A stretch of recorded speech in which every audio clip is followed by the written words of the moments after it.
Bismillah. Assalamualaikum warahmatullahi wabarakatuh.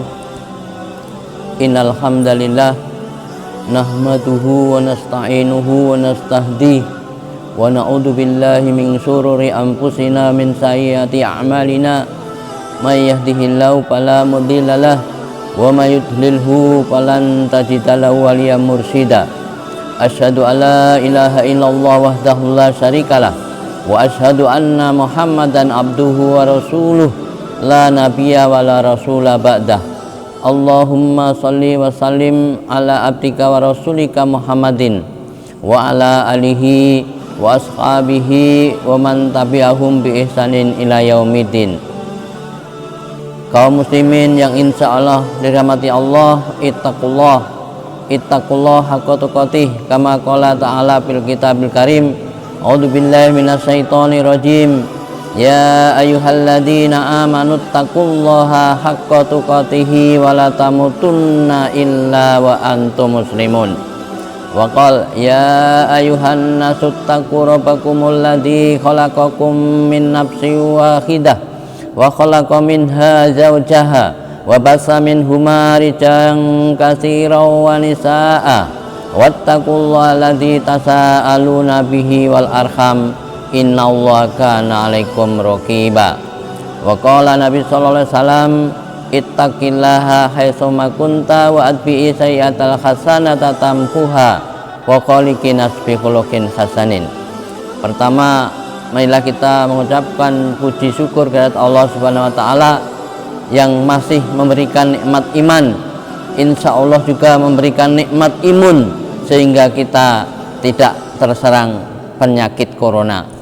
Salawat dan salam tak lupa kita aturkan pada Nabiullah Muhammad SAW beserta keluarga, sahabatnya dan pengikutnya yang konsisten di atas manhajnya hingga akhir hayatnya. Pada kesempatan kali ini saya akan menyampaikan kisah-kisah orang-orang yang bertakwa yang mendapat rezeki dari Allah dari arah yang tidak disangka-sangka. Sebagaimana Allah berfirman, "Wa may yattaqillaha yaj'al lahu makhraja wa yarzuqhu min haitsu la yahtasib." Barang siapa yang bertakwa, maka Allah akan memberikan jalan yang keluar dan memberi rezeki dari arah yang tidak disangka-sangka. Kaum muslimin yang insya Allah dirahmati Allah, kisah yang pertama adalah kisah tentang Mubarak. Mubarak adalah seorang yang bekerja pada petani anggur. Ia telah bekerja selama 13 tahun. Suatu ketika bosnya jalan-jalan bersama sahabatnya menyuruh Mubarak untuk memetik anggur yang manis-manis. Maka Mubarak segera memetik anggur dan diserahkan kepada bosnya. Namun ternyata anggur yang dipetik oleh Mubarak semua asam. Lalu bosnya pun bertanya, "Hai Mubarak, saya menyuruh kamu memetikkan anggur yang manis. Kenapa anggur yang kau petik yang asam semua? Padahal engkau telah bekerja selama 13 tahun. Lalu Mubarak menjawab, "Saya belum pernah mencicipi anggur tuan, karena saya belum pernah mendapat izin untuk memakan anggur." "Kamu 13 tahun belum pernah makan anggur?"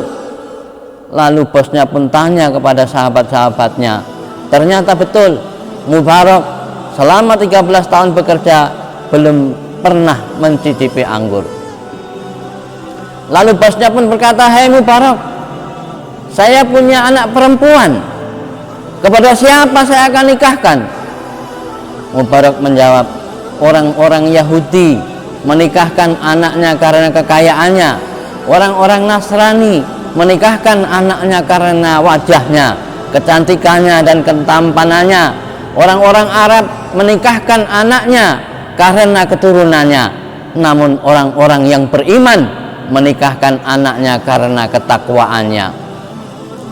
Dalam hatinya bosnya mengatakan, "Apa ada orang yang lebih takwa dari kamu Mubarak?" Akhirnya pun anaknya dinikahkan kepada Mubarak yang menghasilkan anak Ibnul Mubarak, seorang mujahid sekaligus seorang ulama. Jadi jarang, kadang mujahid tapi tidak ulama, kadang ulama tapi tidak mujahid. Tapi Ibnul Mubarak adalah mujahid sekaligus ulama.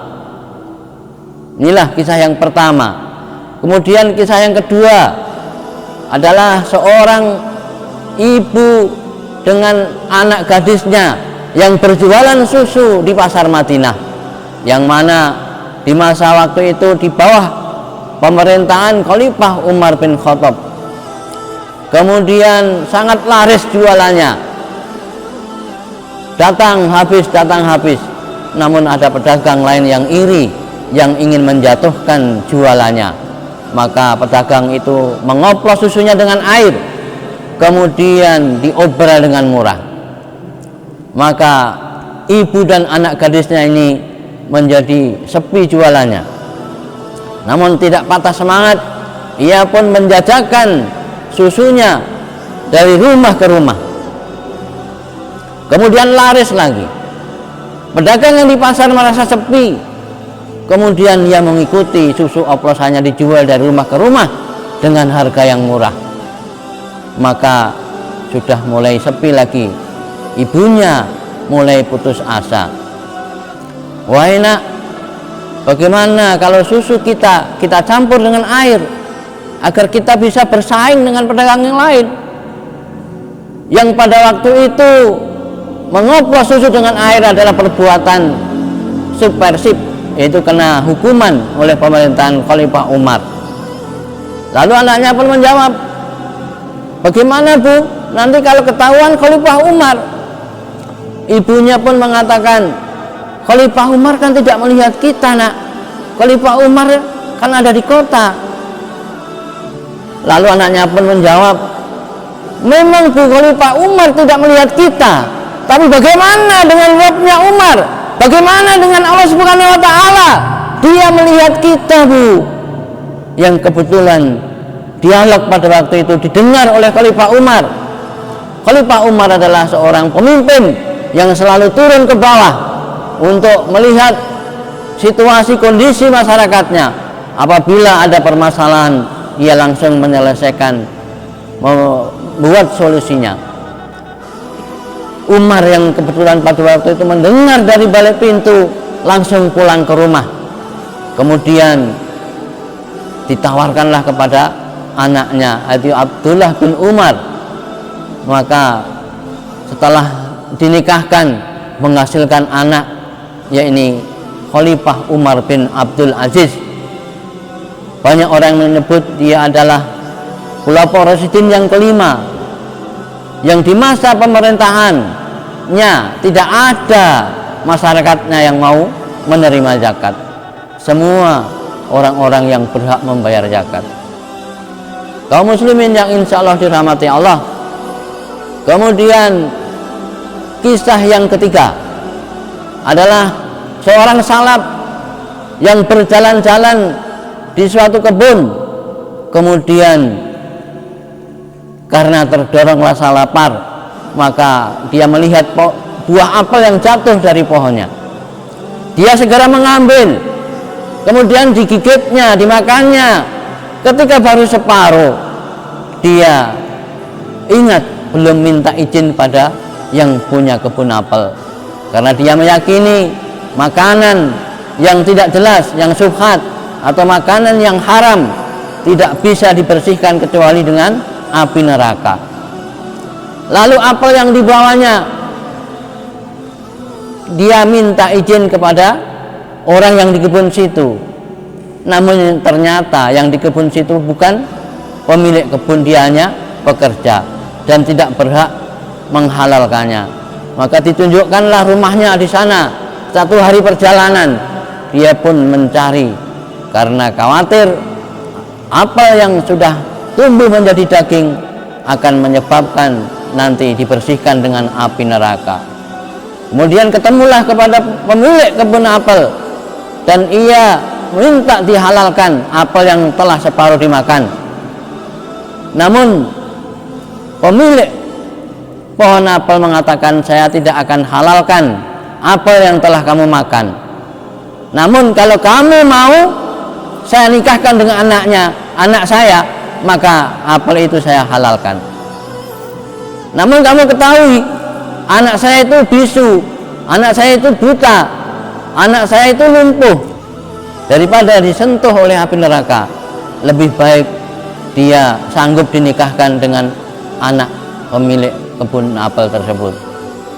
Lalu ketika telah dinikahkan, dia disuruh menemuinya di kamar. Namun dia ragu-ragu mau mengucapkan salam. Tapi tidak apa-apalah, karena dia bisu, mungkin tidak bisa menjawab, atau dia tuli tidak bisa menjawab, tetap diucapkan salam tersebut. Ternyata ada jawaban dari dalam. Ternyata anaknya tersebut tidak buta, tidak lumpuh, tidak bisu, dan tidak tuli. Terus dia bertanya kepada anaknya tersebut, "Wahai Adinda, kenapa orang tuamu tadi mengatakan bahwa kamu buta, kamu tuli, kamu bisu?" Memang betul, orang tua saya mengatakan yang demikian, karena saya memang buta daripada melihat hal-hal yang diharamkan oleh Allah. Saya memang tuli daripada mendengarkan hal-hal yang dilarang oleh Allah. Saya memang bisu daripada mengucapkan kata-kata yang memfitnah, yang menggunggung, yang menyakiti orang lain. Inilah para pendengar yang insya Allah, bahwa orang yang bertakwa itu mendapat rezeki dari Allah yang tidak disangka-sangka. Yang pertama tadi, dia daripada menjaga tidak makan buah anggur, ternyata dia sekaligus dapat pemilik kebun anggur. Yang kemudian tidak makan apel yang separuh telah dimakan karena takut, maka dia diberi rezeki dengan mendapatkan anak si pemilik kebun apel.